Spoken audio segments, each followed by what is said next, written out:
નાની બાળકી જે કચરાની ગાડીમાં દેખાઈ આવે છે, શું આ બાળ શોષણ નથી કે પછી આવા સુંદર દ્રશ્યો જોવા અને લોકોને દેખાડવા માટે જ મહાનગરપાલિકા રાંદેર ઝોન વિભાગના અધિકારી રીતિકા મેડમ બેઠા છે।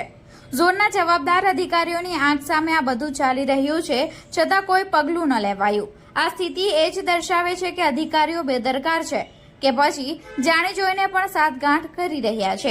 આજે શહેરમાં કોઈ મોટું અધિકારી કે નેતાના આગમનના સમાચાર સાંભળવા મળે તો તેને દેખાડવા માટે શહેરના તમામ કર્મચારી, અધિકારીઓ અને આખું તંત્ર કામે લાગી જાય છે અને બધું કાયદાકીય રીતે વ્યવસ્થાપૂર્વક ચાલી રહ્યું હોય તે બતાવવાના પ્રયત્નોમાં જૂટી પડે છે। પરંતુ અહીં પડદા પાછળની સાચી હકીકત તો આ જ છે કે અહીં કાયદાનો ભંગ થાય કે પછી તેના કારણે કોઈ આકસ્મિક ઘટના બનતી દેખાય પણ તંત્રને કોઈ ફેર પડતો નથી। ક્યાં સુધી ચાલુ રહેશે કાયદાનો ભંગ કરવાનો આ ખેલ? નાના બાળકો જે કચરાની ગાડીઓમાં દેખાઈ આવે છે, શું આ બાળ શોષણ નથી? શું આ બેફામ કચરાની ગાડીઓ પર લટકેલા પોટલાઓ ગેરકાયદેસર અને જોખમ ભર્યા નથી? શું કામ મહાનગરપાલિકા રાંદેર ઝોન વિભાગના અધિકારી શ્રી રીતિકા મેડમની નજર નથી પડી રહી?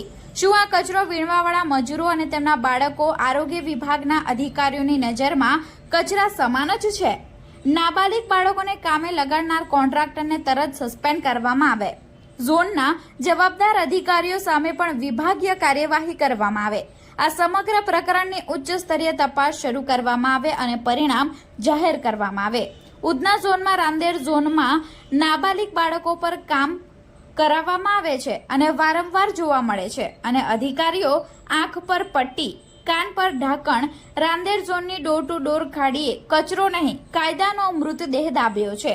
બાળક કામ પર છે અને એજન્સીની નજર ના કરે તો સમજો સિસ્ટમ સડી રહી છે અને તેનું દુર્ગંધ હવે છુપાતું નથી।